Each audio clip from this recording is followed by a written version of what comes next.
Hey everyone, welcome to the Bold and Beautiful 24. I'm Alessio, and I'm so excited to have you here. If you love Bold and Beautiful, then you're in the right place. Make sure to hit that subscribe button and turn on notifications so you never miss a video. Alright, let's dive right in. At the Cliff House, the late afternoon sunlight spilled through the glass doors, washing the living room in gold as the waves crashed just beyond the deck. Everything felt deceptively peaceful, too calm for what was about to happen. Steffy Forrester had just walked in, her arms crossed tight against her chest, eyes sharp and glimmering with that familiar mix of fury and heartbreak that she'd inherited from her mother, Taylor.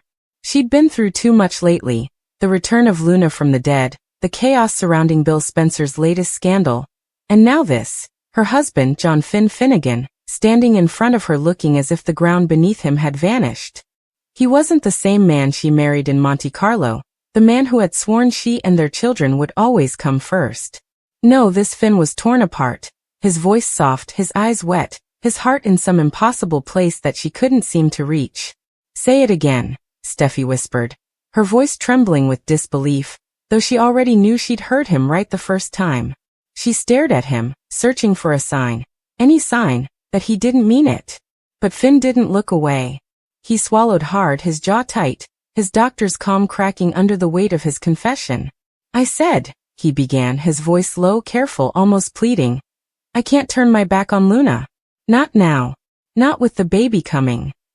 Steffy's breath caught like a stone in her throat. Her heart pounded so loud it drowned out the sound of the ocean outside. "The baby," she echoed, her tone cutting like glass. "Her baby, Finn. Not yours. Not ours. Hers." He stepped closer, his hands lifted in that quiet way he did when he was trying to reason with her, like he was dealing with a patient on the edge of collapse. "Steffy, you don't understand. She's alone. Everyone's turned against her. Bill's out for blood, Lee won't even speak her name, and Poppy's disappeared. She doesn't have anyone." "And that's your problem, why?" Steffy shot back, her eyes glistening with unshed tears. "You're not her savior, Finn. You're not responsible for every broken woman that walks into your hospital." "I took an oath," he said softly. Steffy's voice cracked. "You took vows with me." The words hit the air like a thunderclap. For a long second, there was only silence between them. Finn's eyes dropped, guilt swimming in them like a stormy tide. He looked at his hands, as if trying to remember what they'd done, what they'd touched, what lines they'd crossed. "I know," he said finally, his voice almost breaking. "And I love you, Steffy. I love you more than anything in this world. But I can't let Luna go through this alone. She's carrying an innocent child, and that baby deserves a chance." Steffy blinked in disbelief. Her chest rose and fell with ragged breaths. "You're telling me," she said slowly, her tone trembling with disbelief, "that you want to raise Luna's baby?" Finn hesitated, and that hesitation was all the answer she needed. Steffy stared at him, eyes widening, and for a moment she didn't say a word. Then, as the truth settled in, the pain twisted into something darker. Betrayal. "Oh my God," she whispered, shaking her head. "You actually think you can play hero here? You think you can fix her, save her, what? Redeem her? And meanwhile, what happens to us? To me? To our kids? You want to bring her baby, into this house? Are you even hearing yourself?" "Steffy, please," Finn said, stepping toward her again. "I'm not saying we'd raise the baby here. I can't let her go through this alone. She doesn't have a family, Steffy. You know what that's like." "I had to build mine," she snapped. "And I did it without someone else's husband holding my hand." That stung him. He took a breath, his voice softening. "You're right. I'm not saying it's easy, or fair. But Luna's not a monster, Steffy. She made mistakes, yes, but..." Steffy's fury ignited. "She drugged you, Finn. She slept with you when you weren't even in your right mind. And now she's pregnant, and you think the answer is to what? Raise her baby like it's your moral duty."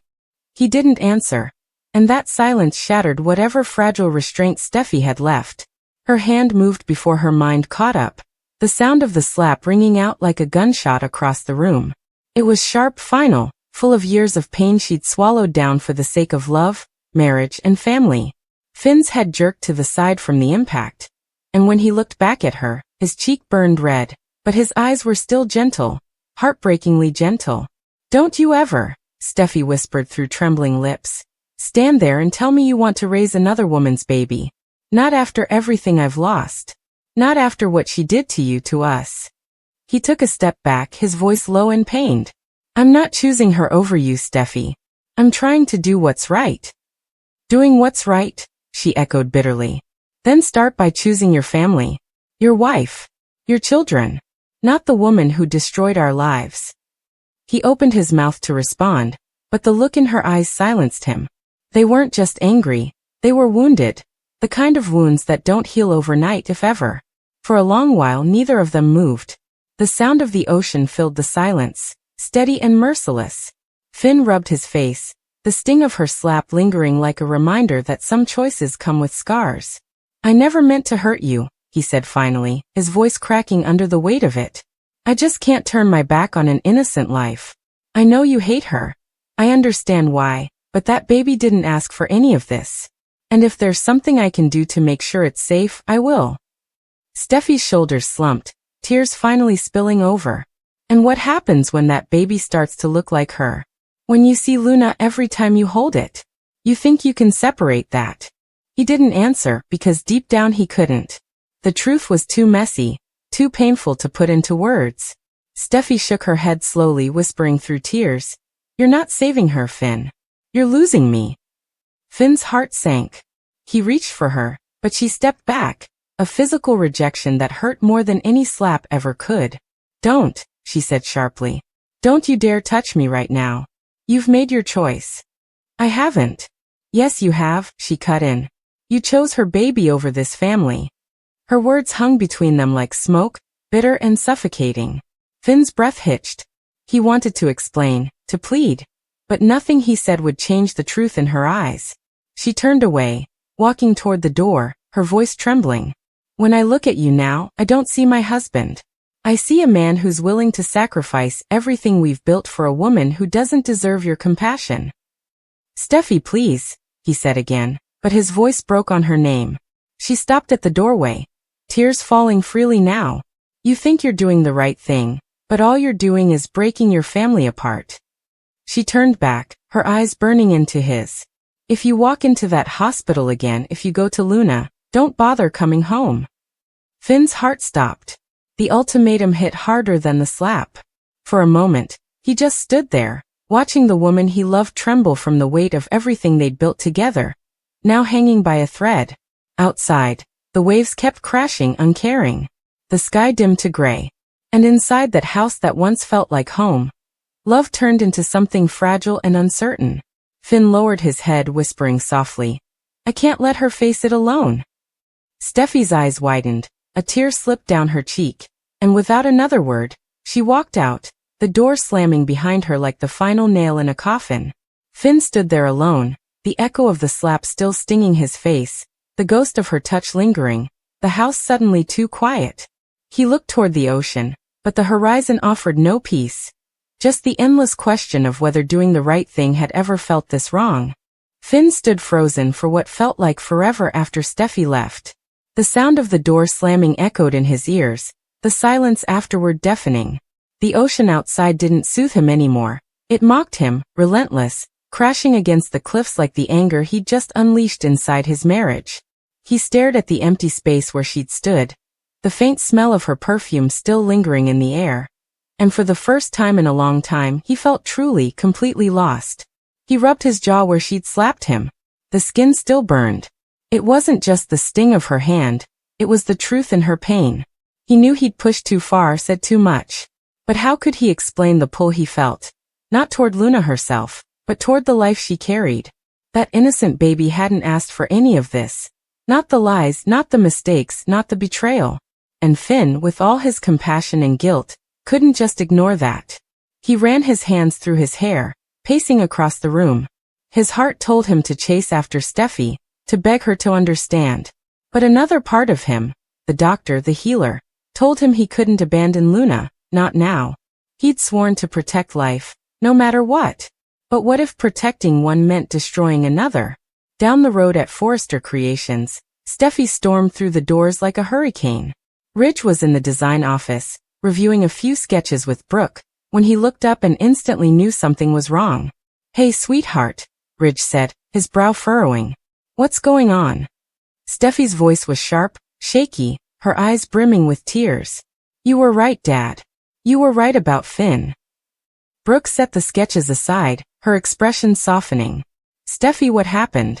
Steffi threw her bag onto the table. "He wants to raise Luna's baby. He actually said it." Ridge blinked, confused for a moment. Then anger flickered behind his eyes. "What?" "He said he can't turn his back on her. That she's alone, that she needs him.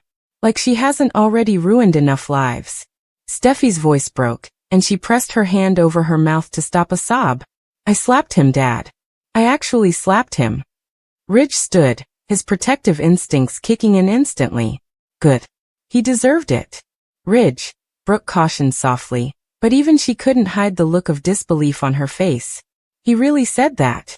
Steffi nodded, shaking her head as tears streamed down her face. "He said it like he was doing the noble thing. Like Luna's baby somehow deserves his protection more than our marriage does." Ridge wrapped his arms around her, pulling her into a firm, fatherly embrace. "He's lost his damn mind," he muttered. "That woman manipulated him, drugged him. And now she's pregnant, and he thinks he owes her something? Not on my watch." Steffi trembled against his chest. "I told him if he went to her, not to come home." Brooke exhaled slowly, a worried look crossing her face. "Steffi, honey, are you sure that's what you want? Ultimatums can be dangerous. He's confused, but he does love you." "I know he does," Steffi said through tears. "But I can't live like that, wondering if he's secretly checking on her, worrying about her, about that baby. I can't compete with his guilt." Ridge's eyes darkened. "You shouldn't have to. You and the kids come first, always." Meanwhile, back at the Cliff House, Finn finally grabbed his car keys and headed out, guilt pulling him toward the hospital. Every rational thought screamed at him to go after Steffi, but his heart refused to let him rest without knowing how Luna was. At the hospital, the halls were quiet except for the hum of machines and the faint echo of voices behind closed doors. Luna was sitting up in her hospital bed, her hair a tangled mess, her eyes hollow from crying. She looked nothing like the confident young woman who'd once been the bright star of Forrester Creations. Now she just looked broken. When Finn walked in, she startled. "You shouldn't be here," she whispered, her voice hoarse. "I had to check on you," he said gently, stepping closer. "You and the baby." Luna shook her head, tears brimming. "I don't deserve that. I don't deserve any of it after what I did to you." Finn sat down beside the bed, his expression soft but conflicted. "What happened wasn't all your fault, Luna. I know you didn't mean to." "Don't," she interrupted, shaking her head fiercely. "Please don't make excuses for me. I should have told you what happened that night. I should have walked away before it got this far. I ruined everything. Your marriage, your life." Finn's voice cracked. "You didn't ruin my life. You made a mistake. We both did." Her lips quivered. "Don't you dare blame her," Bill barked, though deep down he knew Katie's fingerprints were all over this. "You made a choice, Bridget. You knew what you were doing. You're a doctor. You don't get to make moral edits to someone's DNA." Luna stood between them, her breathing ragged. "Please stop. I don't want to see anyone else get hurt. I just want this fixed. I just want people to know the truth." Bill turned to her, his anger softening slightly. "You'll get the truth. I promise."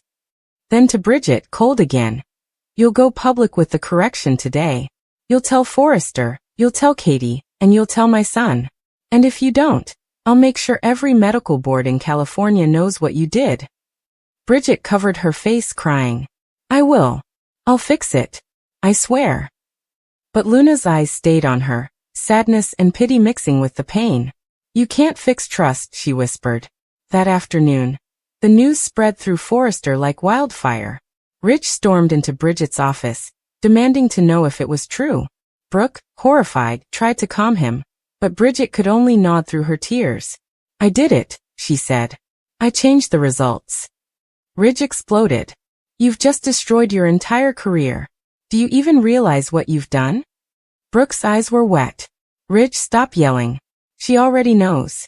Bridget's voice broke. I thought I was protecting our family. By lying. Ridge's voice was like thunder. That's not protection. That's betrayal.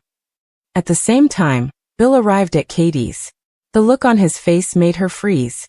Bill, she whispered, setting down her coffee. You lied to me, he said. No yelling. No theatrics. Just those words, quiet and final. Katie's lips trembled. Bill, please. You had Bridget falsify the test, he continued. You made my son's life a lie before it even began. You think you were protecting him? You were protecting yourself. From scandal. From embarrassment. Tears streamed down her cheeks. Bill, I didn't want this to destroy him. What destroys him? Bill said, stepping closer, his voice sharp and trembling with emotion. Is realizing his own mother didn't think he was strong enough to face the truth. You didn't protect him, Katie. You broke him. Katie sobbed, collapsing into the chair. I didn't mean for it to go this far. Yeah, Bill muttered, staring down at her. None of you ever do. He left without another word, slamming the door behind him. Back at the mansion, Luna sat alone again, this time feeling both vindicated and hollow. The truth was out, but it didn't fix anything. People still whispered. Some thought she'd exaggerated, others that she'd pushed Bridget to confess under pressure. Will hadn't come to see her. Not yet. Late that night, she sat in the nursery room she'd started setting up. Still just a few boxes and a bassinet by the window. She was talking softly, almost to herself, but also to the life inside her. We made it through, she whispered. No one can take your truth away again. There was a knock on the door. She turned. It was Will. He looked broken, pale, eyes rimmed with red. Is it true? He asked. Luna nodded, tears welling up instantly. Yes. He stepped forward slowly. I didn't know what to believe. Everyone kept telling me you were lying. Mom, Aunt Bridget. His voice cracked. And I believed them. Luna shook her head. You don't have to explain. I know they're your family. But I should have trusted you, Will whispered. I knew something didn't feel right. I just didn't want to admit it. She smiled faintly through tears. You know now. That's all that matters. He moved closer, hesitating, then reached out, placing his hand gently on her stomach. Hey, little one, he murmured, his voice breaking. I'm your dad. Luna covered his hand with hers, and for the first time in weeks, she felt something like peace. Outside, Bill stood silently in the hallway, unseen, watching his son take responsibility with a kind of quiet pride. Maybe, just maybe, something good could grow out of all the lies. But his expression hardened as he turned away. He wasn't done. Bridget and Katie had made a mockery of truth and trust, and the fallout was only beginning. Families would fracture. Friendships would burn. But at least now, finally, Luna and her child would not be erased.